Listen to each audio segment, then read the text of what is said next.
Requirement में कहता है subject the following reorder level बताइए। कहते हैं जी suggest the following reorder levels. क्या रीऑर्डर लेवल्स कह दिया उसने, तो इसका मतलब क्या है? आप बेटा इधर आ जाए। लेवल्स कह दिया, इसका मतलब हमें cost of safety stock and cost of stock out, इन दोनों के बेस पे फैसला करना है। Would be beneficial for NL. दो लेवल्स बताएं। Average demand during lead time, ठीक है जी। दूसरा क्या बताया उसने? पॉइंट नंबर 2 में बताया 1600। ओके, हम यहाँ पे उसको सजेशन देते हैं जिसका हमने हाफ नंबर उससे लेना है। सजेशन क्वेश्चन नंबर क्या है जी? 1 नए पेज से शुरू करेंगे। सबसे पहले सजेशन लिख देता हूँ मैं। सजेशन हमने देना ताकि हाफ नंबर मिल जाए। उसके बाद सवाल शुरू करते हैं। वर्किंग नंबर 1 बना लेता हूँ मैं। इसमें क्या कैलकुलेट करना है? Cost of safety stock plus cost of stock out, ये दो कॉस्ट मुझे कैलकुलेट करनी है, राइट। हमारा तरीकाकार क्या था? हम पहले कैलकुलेट कर लेते हैं जी स्टॉक आउट कॉस्ट के सेफ्टी स्टॉक हम पहले कैलकुलेट कर रहे थे, उसी फॉर्मेट पर चलते हैं। उसके बाद हम कैलकुलेट करते थे होल्डिंग कॉस्ट ऑफ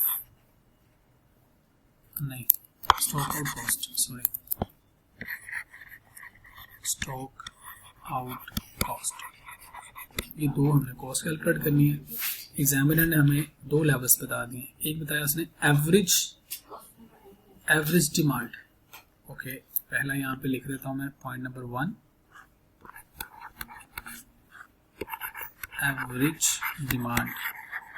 अभी यूनिट कैलकुलेट कर लेते हैं। पॉइंट नंबर 2 उसने मुझे खुद ही बता दिया, दैट इज 1600 यूनिट्स, राइट। अब मैं सवाल पढ़ने लगा। मैंने अभी तक सिर्फ रिक्वायरमेंट पढ़ी, अपना आंसर प्लान किया। अब मैं ऊपर वापस जाता हूँ, सवाल पढ़ता हूँ जी। Nigeria limited is involve in trading of various customer goods. It purchased one of its product silver from local supplier in batches of 300 kg using EOQ model. EOQ से वो 300 kg का ऑर्डर साइज प्लेस करते हैं। And receive the delivery in 2 weeks of placing the order. 2 हफ्ते में उनको delivery मिल जाती है। तो this is the lead time जो कि फिक्स है। Lead time is certain, 2 weeks में उनको डिलीवरी मिलती है। Below are the details related to silver's demand.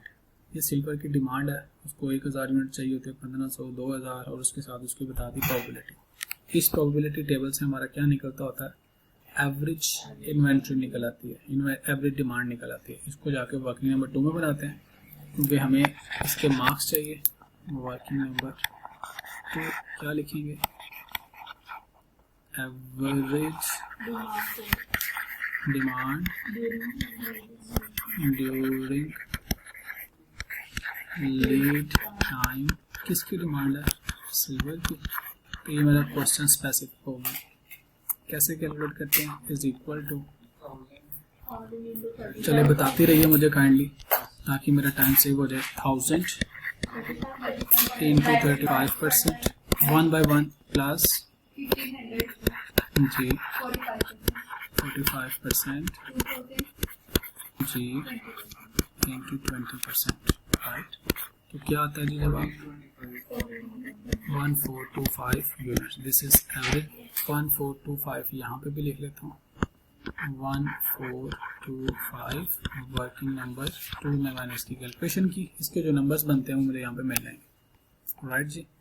Next पढ़ते हैं जी। Annual holding cost of silver is 25 per kg। State form सवाल दे दिया, एनुअल होल्डिंग कॉस्ट बता दी, एंड कंट्रीब्यूशन मार्जिन ये क्या है? Stock out cost per unit.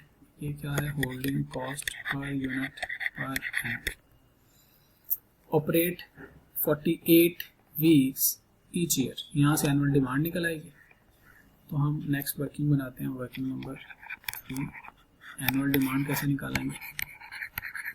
Annual demand is equal to average inventory या एवरेज डिमांड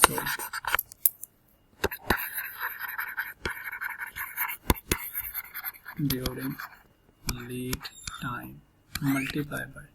हाँ जी, अब लीड टाइम क्या है, उसको 2 हफ्ते में ये डिमांड चाहिए। क्या कहता है जी, जो ऑर्डर करते हैं and I will receive 2 weeks of placing an order.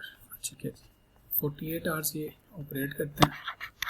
तो बताइए क्या आती है annual demand, 684 48 is equal to 68400। अच्छा, आपने अगर एग्जामिनर के सोल्यूशन से मैच किया, आपका सोल्यूशन उसका सोल्यूशन सेम है या किसी और फॉर्मेट से किया हुआ उसमें?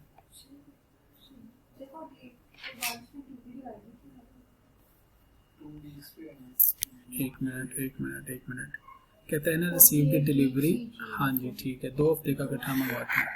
Okay, 2 weeks of placing the order. जो लीड टाइम है दैट इज 2 वीक्स। 48 हफ्ते काम करते हैं लेकिन 2-2 हफ्ते के लिहाज से मंगवाते हैं। तो इसने 2-2 हफ्ते यानी 24 वीक्स मंगवाएंगे। यहाँ पे एवरेज आ जाएगा। तो अब क्या आएगा, 68,400 यूनिट चाहिए। 34200। आप में से किसी ने ये किया था, ये वाला पॉइंट कहाँ से देख के सोल्यूशन मैच किया? आई क्या आपने सोल्यूशन मैच किया? आपने सोल्यूशन मैच किया तो फिर आपको पता कैसे चला कि सिंपल, इससे एक टेक्निकल पॉइंट की वजह से। देखिए इसमें लिखा हुआ डिमांड ड्यूरिंग लीड टाइम। तो लीड टाइम इज 2 वीक्स। ओहो, 2 वीक्स क्यों काम कर रहे हो भाई?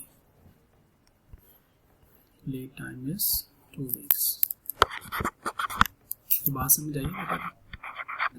तो इसलिए फिर साल में कितनी दफ़ा लीड टाइम जाएंगे? 24 दफ़ा लीड टाइम आएगा, क्योंकि 2 हफ्ते की इकट्ठी वो इन्वेंट्री मंगवाते हैं। तो उन्होंने 24 दफ़ा इन्वेंट्री मंगवानी है। अगर वो 24 हफ्ते काम कर रहे हैं तो 24 दफ़ा इन्वेंट्री मंगवाएंगे तो 34,200 इनकी यूनिट क्या है, एनुअल डिमांड। एग्रीड, क्योंकि 2 हफ्ते की मंगवाते हैं। अब इससे आगे सवाल लेके चलते हैं। बस मेरा ख्याल है क्वेश्चन में यही था और कुछ भी नहीं है। अब आते हैं जी सेफ्टी स्टॉक। अगर वो 1425 यूनिट्स का ऑर्डर प्लेस करते हैं तो उनके पास कितनी इन्वेंट्री रहेगी?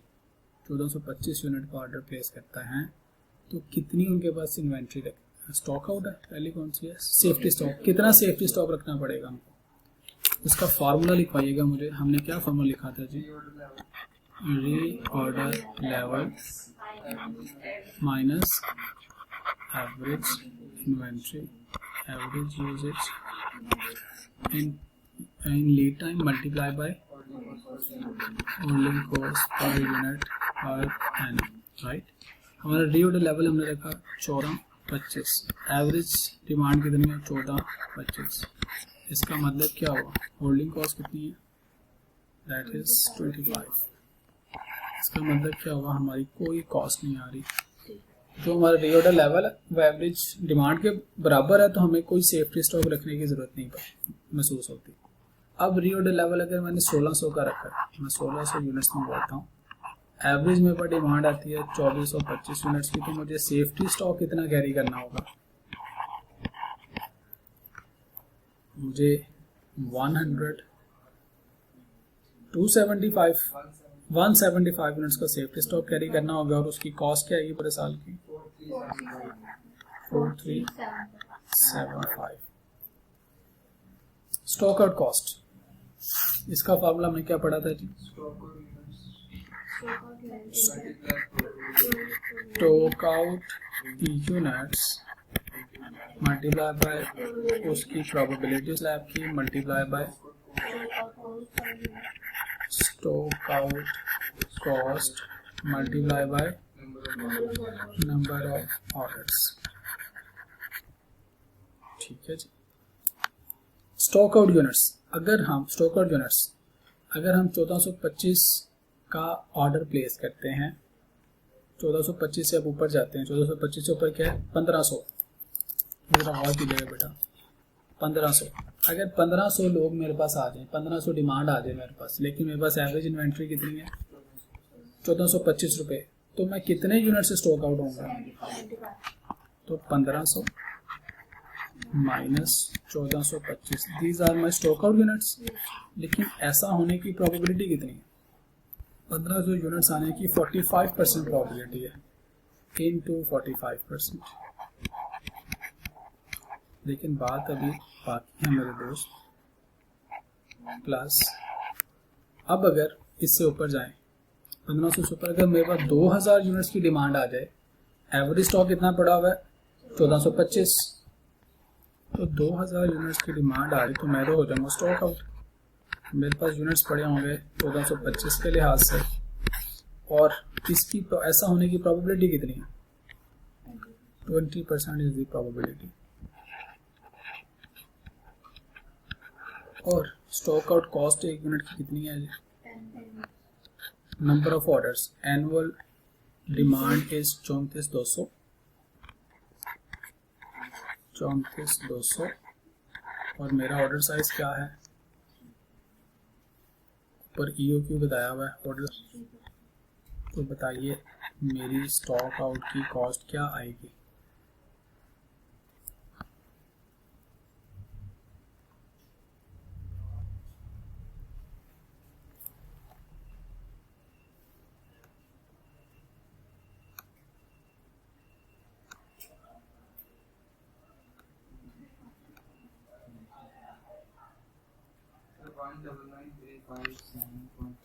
वन डबल नाइन 35.7.5,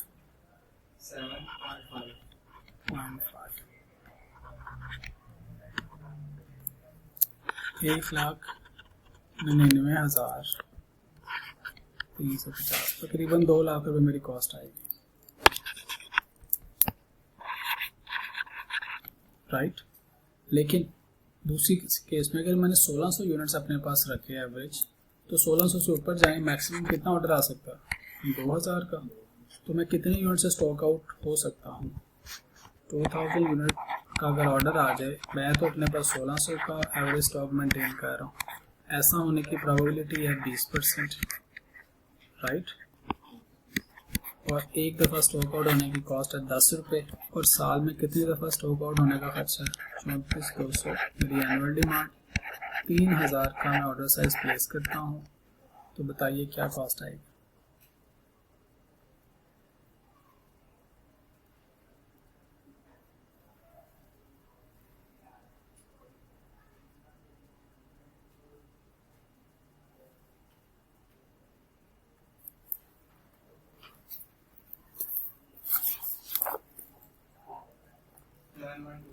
हाँ जी 9120, यही आते टोटल? कौन सी ऊपर वाली? क्या फर्क है? 13143.75, दोबारा चेक कर लीजिए जी प्लीज। तो वही पता चल गया, मैं रेड से लाइन लगा रहा हूँ, बल्कि ब्लैक से लाइन लगाइए। पेपर में भी ऐसा हो सकता है ना, सिर्फ एक लाइन लगानी है बस, कोई गंद नहीं मारना। ऊपर आ गई कॉस्ट 13143, ठीक है। तो ग्रैंड टोटल करें,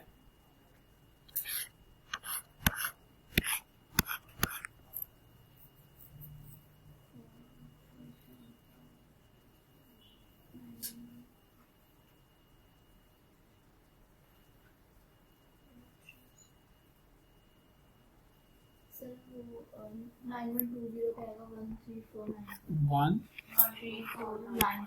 13495 और दूसरी कॉस्ट क्या आती है? सेम है, हाँ जी 13143.75। हाँ जी बताइए किस ऑप्शन की तरफ जाना चाहेंगे? एवरेज स्टॉक या 1600 यूनिट्स? दोनों में से कॉस्ट कौन सी कम है?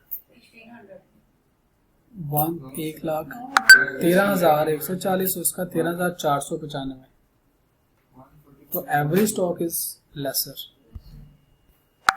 सो द एवरेज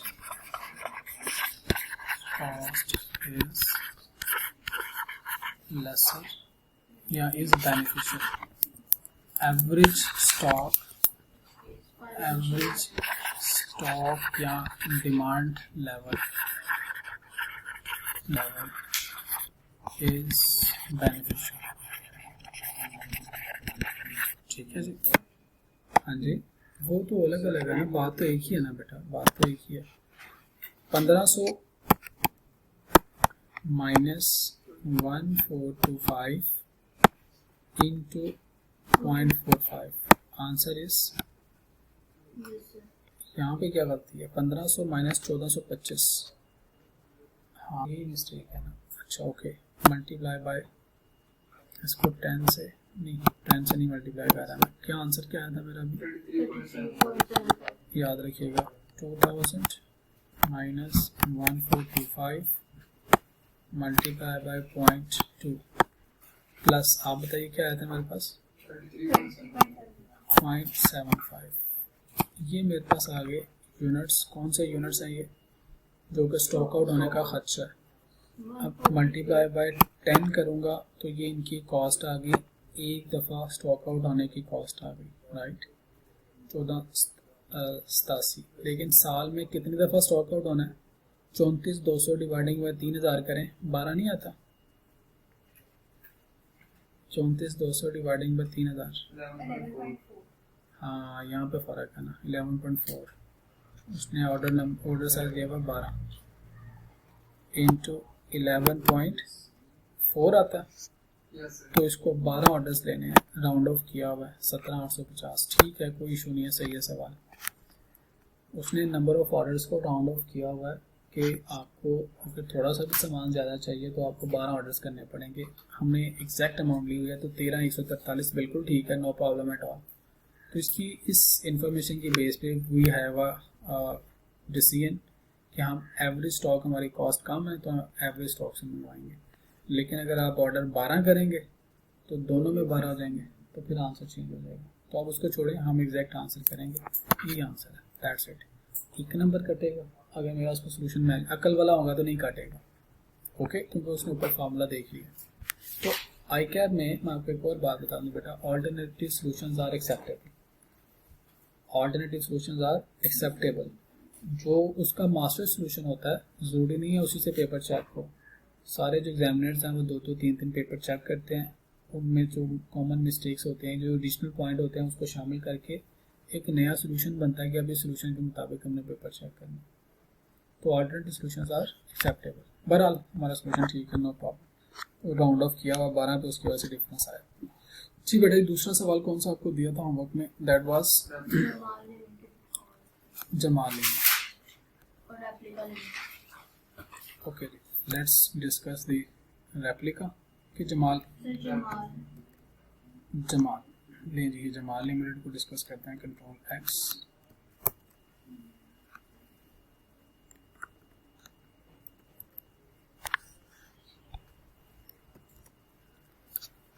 सवाल था पेपर में, रिक्वायरमेंट क्या है, determine the purchase order quantity. क्या कहता है, purchase order quantity. Reorder level तो नहीं कहा उसने.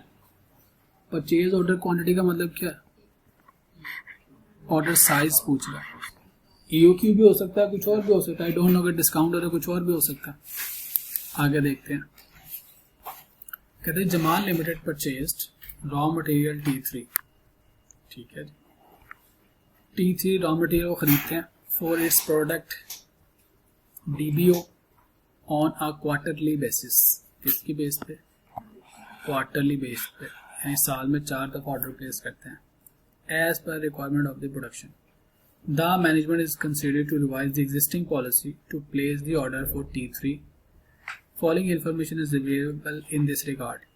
अब इंफॉर्मेशन क्या है, annual demand of DBO is 19,000 units. उसने खुद बता दिए, पेपर में साथ साथ लिखते रहे, एनुअल रिक्वायर्ड यूनिट्स बता दिए. अब मुझे इसको कैलकुलेट करने की जरूरत नहीं है. Each unit of DBO required नहीं कैलकुलेट करने की जरूरत है. 1 kg of T3 which is resultant quantity after normal loss of 5%. 5% तो लॉस हो जाना. तो एनुअल रिक्वायर्ड यूनिट्स कैसे आएंगे? एनुअल रिक्वायर्ड यूनिट्स, अब 19,000 DBO की ज़रूरत है, उसमें मेरा T3 कितना डलता है? 1 kg डलता है। 1 kg तो उसमें होता है, लेकिन 1 kg डालने के लिए मुझे 5% लॉस बेयर करना पड़ता है। तो आई वुड हैव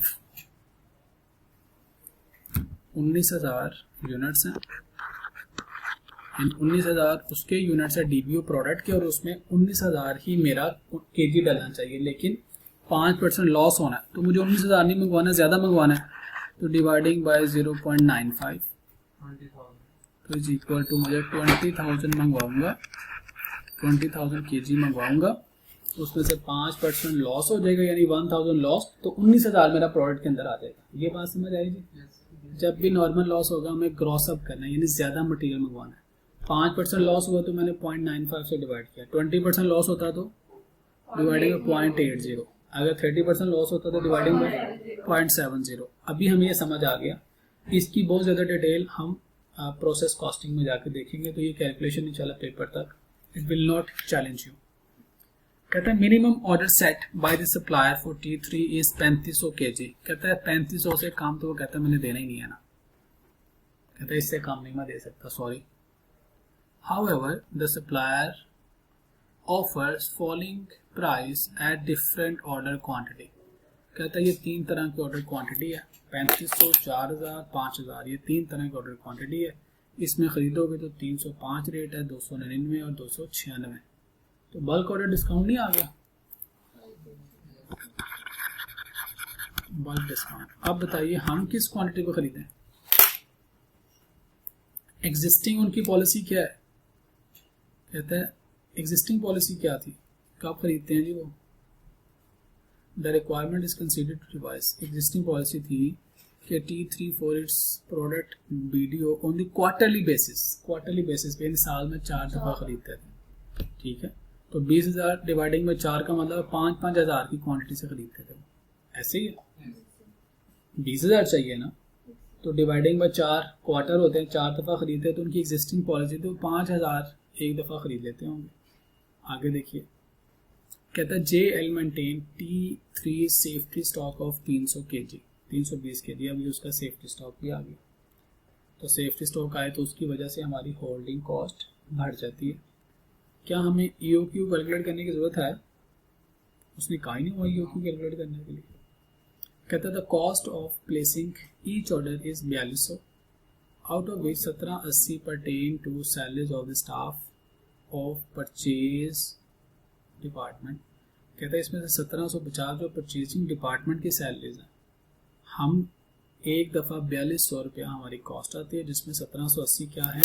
सैलरीज हैं। सैलरीज का मतलब क्या है? Fix cost. तो हमें हमारा जो ऑर्डरिंग कॉस्ट आएगी दैट विल बी 4200 माइनस 1780, कितनी आती है जी? 2420। इस तरह की छोटी कैलकुलेशन अगर आप पेपर पे कर लें तो नो प्रॉब्लम।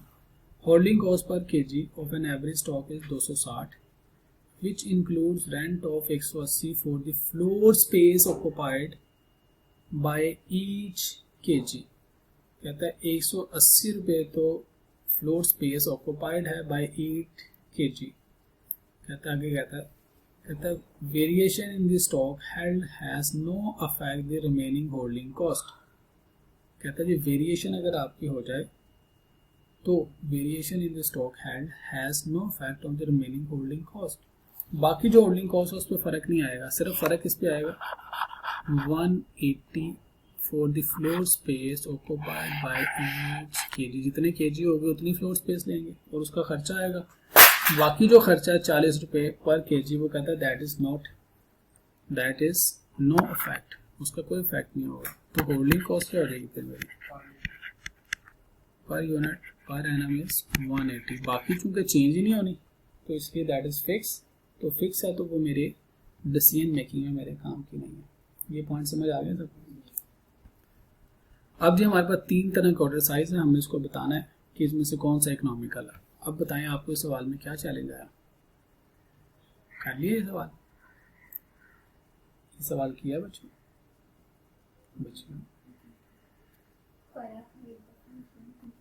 नीचे जाके रेफरेंस हाँ जी, हाँ जी, क्यों भाई, कहाँ से आए हो, क्या करना है, कितने अरसे में, कैसे होगा,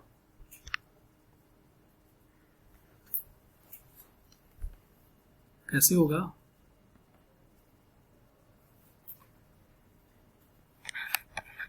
क्वेश्चन नंबर 8। मैं इतना कम होमवर्क देता हूँ फिर भी ना करें तो अच्छी बात नहीं है। Cost minimising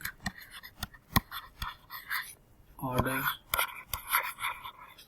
quantity is dash units. हमें नहीं पता कि किस यूनिट साइज पे हमें कम से कम कॉस्ट आएगी। तो हमारे पास कौन कौन सा ऑर्डर साइज है, 5000, 3500, 4000 और 5000, 3500, 3500, 4000 एंड 5000। ये मेरे पास ऑर्डर साइज के ऑप्शन है। तो हम तीन तरह का खर्चा लेते होते हैं। सबसे पहले लेते हैं purchase cost.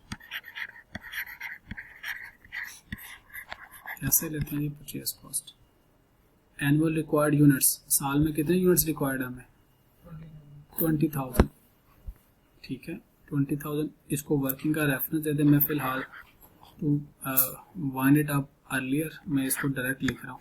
20,000 annual required units. एक यूनिट खरीदने की कॉस्ट क्या है, अगर मैं 3500 यूनिट का ऑर्डर करूँ तो एक यूनिट बनेगा 305 रुपये का, 305। बेटा आप खोल के रखिएगा अपना रजिस्टर, कहाँ आपका, साथ साथ देखते रहिएगा कहीं कैलकुलेशन कह रहे हो। बेटा आंसर्स बताइए मुझे। 610000 क्रॉस चेक करते रहिएगा अपने रजिस्टर से। नेक्स्ट 20,000 ही मेरी एनुअल रिक्वायरमेंट है, लेकिन अगर मैं 4000 का ऑर्डर साइज प्लेस करूंगा तो कॉस्ट क्या आएगी, 299। बताइए क्या कॉस्ट, 59, ठीक है जी। नेक्स्ट क्या है मेरे पास, 20,000 ही मैंने मंगवाना है, लेकिन अगर 5,000 का ऑर्डर साइज होगा जो कि एग्जिस्टिंग है तो 296। 20,000 इंटू, मैं क्लास पढ़ा रहा हूँ, इंटू 296 क्या, हाँ जी, इंटू 296 592 टेट्राज़ीरो। ओके जी, थैंक यू, आपने बता दिया। This is my purchase cost. अब दूसरी कॉस्ट क्या आएगी मेरी, that is my holding cost.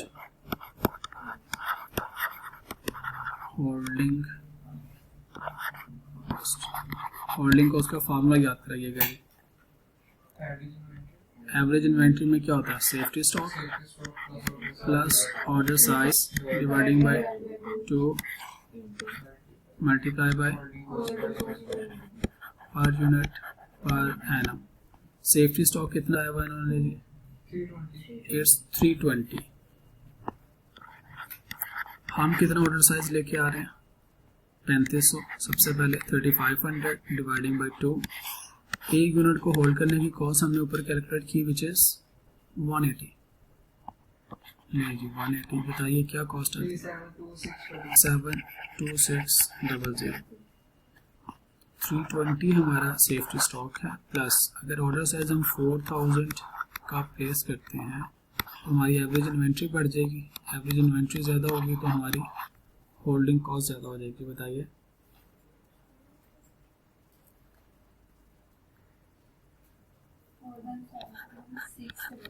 Seven six 320 हमारा सेफ्टी स्टॉक, प्लस अगर ऑर्डर साइज में 5000 का प्लेस करूं तो एवरेज इन्वेंट्री और ज़्यादा हो जाएगी, तो यूँ मेरी एवरेज कॉस्ट होल्डिंग कॉस्ट भी बढ़ जाएगी। बताइए अब क्या आती है, 5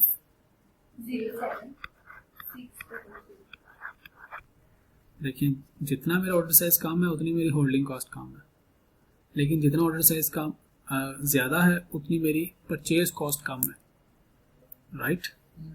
नेक्स्ट आती है हमारे पास जी होल्डिंग कॉस्ट के बाद ऑर्डरिंग कॉस्ट। ऑर्डरिंग कॉस्ट का फॉर्मूला, नंबर ऑफ ऑर्डर्स का formula annual required units dividing by order size multiply by ordering cost per order. Annual required units we are having 20,000 हमें मंगवाने हैं। एक दफ़ा जब मंगवाते हैं तो हम अगर 3500 यूनिट्स मंगवाएं तो ये आ जाएंगे हमारे नंबर ऑफ ऑर्डर्स। एक दफ़ा ऑर्डर प्लेस करने की cost we just calculated which is 2420 2420। तो बताइए क्या कॉस्ट आई? 138.5 जी 9 कर लें, no issue 9।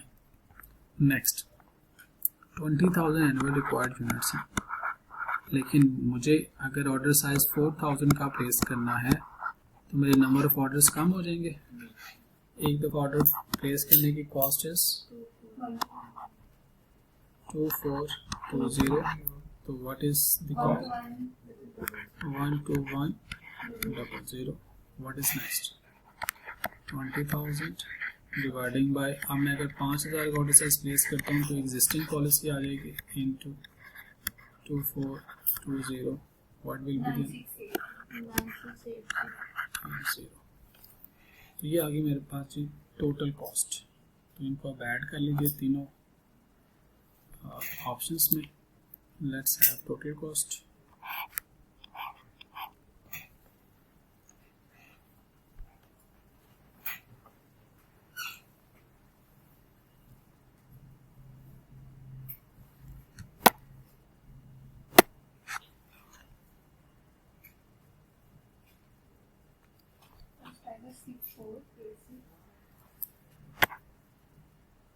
Ji wait a minute जी, पाइए 6486 429।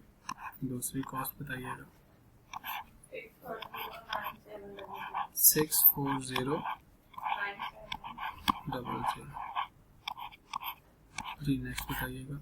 643728 जी। Which is the most economical option? 4,000 units. तो मैं इसको बता देता हूँ, क्वांटिटी इज 4,000 यूनिट्स, राइट। तो आधा घंटा 2 सवाल हमने किए। पहला क्वेश्चन था 8 मार्क्स, दूसरा क्वेश्चन था 8 मार्क्स, 16 नंबर। मैंने आपको समझाया भी, सवाल को 2 दफ़ा पढ़ा भी और फिर सॉल्व भी किया। कॉस्ट अकाउंटिंग के पेपर में अगर आपको क्वेश्चन समझ आ जाए तो सॉल्व करने पे ज़्यादा टाइम नहीं लगता।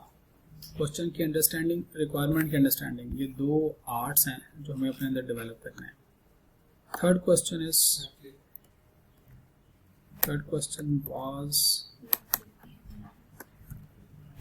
Replica.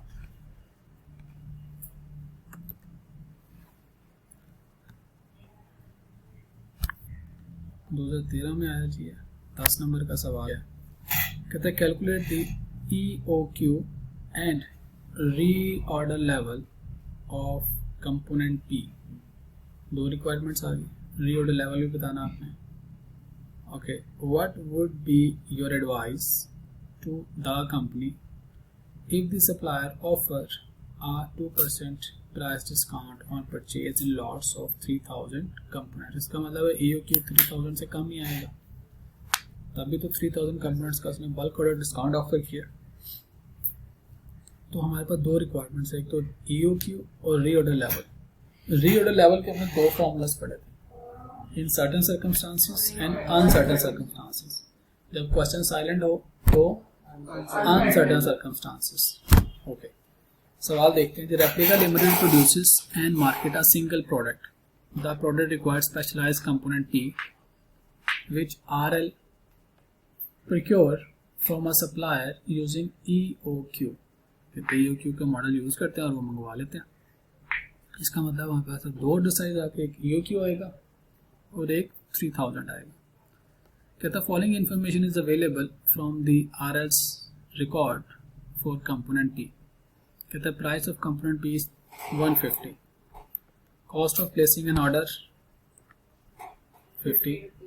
Carrying cost per unit per annum is 10% of the purchasing price. जैसे कीमत चेंज होगी कैरिंग कॉस्ट भी चेंज हो जाएगी. ठीक है, अब फिक्स नहीं है. परचेज प्राइस अगर डिस्काउंट में जाएंगे 2% डिस्काउंट मिलेगा तो कैरिंग कॉस्ट भी कम हो जाएगी. जब तक डिस्काउंट नहीं मिला तो carrying cost was more than the discounted option. Total of holding and ordering cost. Total of holding and ordering cost 3000 per annum. आगे क्या लिखा हुआ है? अच्छा, ये 12 डेज आएगा. Total of holding and ordering cost बता दी 3000 पर एनम. लेकिन ये तो टोटल हमें कितनी चाहिए? Holding and ordering cost. हाँ जी, क्या करो? हाँ जी, तो कैलकुलेट कर लेते हैं. Assume 300 working days in a year. ठीक है, ओके ओके ओके. तो हमें एनुअल रिक्वायर्ड यूनिट्स कैलकुलेट करने हैं. एनुअल रिक्वायर्ड यूनिट्स कैलकुलेट करने के भी मार्क्स मिलेंगे डेफिनेटली. क्वेश्चन नंबर क्या है? क्वेश्चन नंबर 1 का B part. New question, new page. पहली रिक्वायरमेंट उसकी हमने उसको बताना है EOQ. दूसरी रिक्वायरमेंट उसकी क्या है जी? हमें उसको बताना है रीऑर्डर लेवल. EOQ का फॉर्मूला लिख देता हूँ. 2 into annual required units into ordering cost per order, holding cost per unit per annum. Right. Reorder level का फॉर्मूला उसने क्या बताया जी? नॉर्मल लीड टाइम बताया उसने. मैक्सिमम लीड टाइम बताया नहीं हुआ. हम नॉर्मल लीड टाइम से ही अपना रीऑर्डर लेवल डिटरमिन कर लेंगे. सेफ्टी स्टॉक है कोई? No safety stock. तो रीऑर्डर लेवल क्या होगा? रीऑर्डर लेवल यूजेज उसने कहीं बताई है जी? Where is usage? उसने बताया नॉर्मल लीड टाइम इज 12 दिन. तो 12 दिनों में जितना स्टॉक यूज होता है एनुअल रिक्वायर्ड यूनिट्स कैलकुलेट करो. डिवाइडिंग बाय 300 से करोगे तो एक दिन का स्टॉक निकल आएगा. हमें कितने दिन का चाहिए? 12 दिन का. तो 12 दिन का स्टॉक निकल आएगा. नंबर ऑफ डेज बताया ना, वर्किंग डेज. साल की रिक्वायरमेंट आ जाएगा, उसको 300 से डिवाइड करेंगे तो एक दिन की रिक्वायरमेंट. 12 दिन की रिक्वायरमेंट कैलकुलेट करनी है तो 12 से मल्टीप्लाई करेंगे तो 12 दिन की रिक्वायरमेंट आ जाएगी. चलिए सॉल्व करते हैं. दूसरी रिक्वायरमेंट क्या है जी? बुक में बना देता हूँ. यहाँ पे आ जाएगा अब requirement required units during lead time multiply bye lead time. ये फॉर्मूला आ गया. दूसरी रिक्वायरमेंट में हमें उसको क्या बताने की जरूरत है? हमें 2 लेवल्स पे कॉस्ट बतानी है. एक है EOQ लेवल, वो भी ऊपर कैलकुलेट कर लेते हैं. और दूसरा लेवल कितना है जी? 3000 और 3000 यूनिट्स. राइट. बाकी थोड़ी सी जगह नीचे छोड़ते हैं और वर्किंग में चले जाते हैं. मैं फिलहाल वर्किंग में साथ ही बना रहा हूँ, फिर मैं नीचे ले जाऊंगा वर्किंग्स. आपने पेपर में अलग से ही बनानी है. सबसे पहली वर्किंग नंबर 1 क्या है जी? जी, एनुअल रिक्वायर्ड यूनिट्स कैलकुलेट करना चाहते हैं. कैसे आएंगे एनुअल रिक्वायर्ड यूनिट्स? ये वर्किंग है मेरे पास. उसने बता दिया जी मुझे total of holding and ordering cost is ₹3000 per annum. ओके, आगे ऊपर देखिएगा कहता है जी the product required specialized component P which RL procured from a supplier using EOQ, economic ordered quantity. EOQ तो वो खरीदते हैं, जब EOQ पे खरीदते हैं तो हमें पता है कि होल्डिंग कॉस्ट और ऑर्डरिंग कॉस्ट क्या होती है, बराबर नहीं होती। तो इसका मतलब 1500 मेरी होल्डिंग कॉस्ट है और 1500 मेरी ऑर्डरिंग कॉस्ट है, राइट। ओके, होल्डिंग कॉस्ट का फार्मूला क्या है जी? Holding cost is equal to safety stock plus order size dividing by 2 into holding cost per unit per annum. अच्छा जी, ऑर्डरिंग कॉस्ट का फार्मूला क्या है? नंबर ऑफ ऑर्डर्स का formula annual required units dividing by size. हाँ जी, ordering cost per order. लीजिए, अब हमें यहाँ से अगर एनुअल रिक्वायर्ड यूनिट्स निकालने, क्या निकाले जा सकते हैं? हमें ऑर्डर साइज ही नहीं पता। ओके, होल्डिंग कॉस्ट पता है हमें जी कितनी है? अगर EOQ है तो 1500 नहीं, सही कह रहा हूँ, नहीं सही कह रहा, 1500 is equal to safety stock कितना है ही नहीं, ऑर्डर साइज कितना है? हम EOQ पे जाते हैं ना, यहाँ पे EOQ पे जाते हैं, हमें नहीं पता क्या है EOQ डिवाइडिंग बाय 2, यहाँ पे EOQ आएगा ना ऑर्डर साइज, क्योंकि उनका ऑर्डर साइज है ही है, multiply by holding cost per unit क्या थी? 10% ऑफ द परचेजिंग प्राइस। ठीक है, तो 150 का जब 10% लेंगे तो क्या आएगा? यहाँ पे लिख देता हूँ 150 इंटू 10%। मैंने वैल्यूज पुट की, यहाँ से EOQ बता सकते हैं आप लोग मुझे? EOQ, यहाँ इसको कहते हैं this is order size is equal to क्या आता है?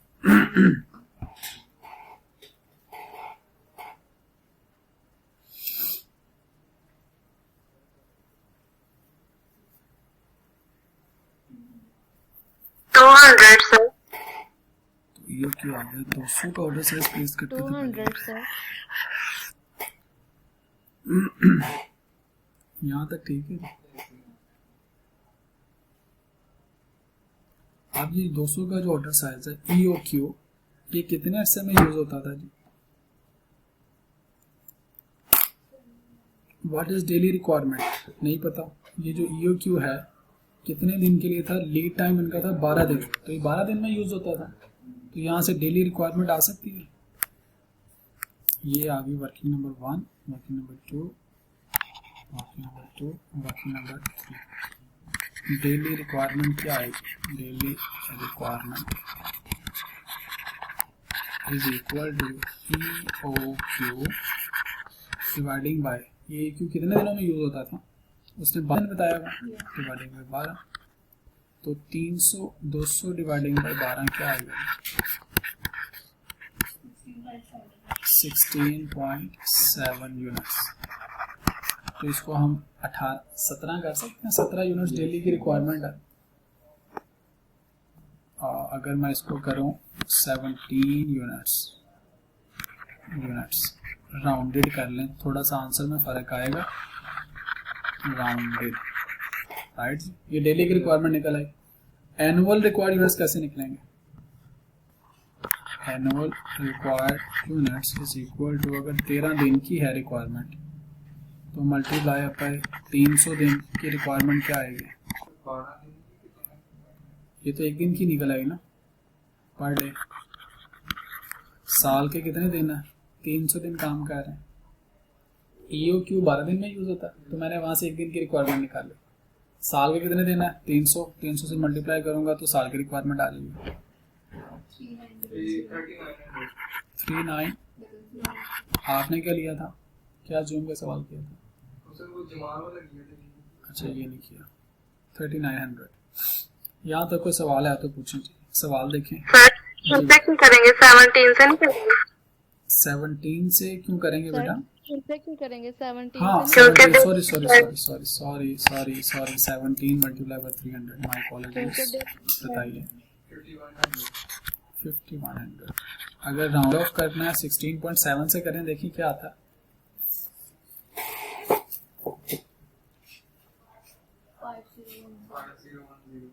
5010 5010 में थोड़ा सा फर्क आता, कोई बात नहीं। राउंडिंग ऑफ का फर्क पेपर में डज नॉट मैटर। 2013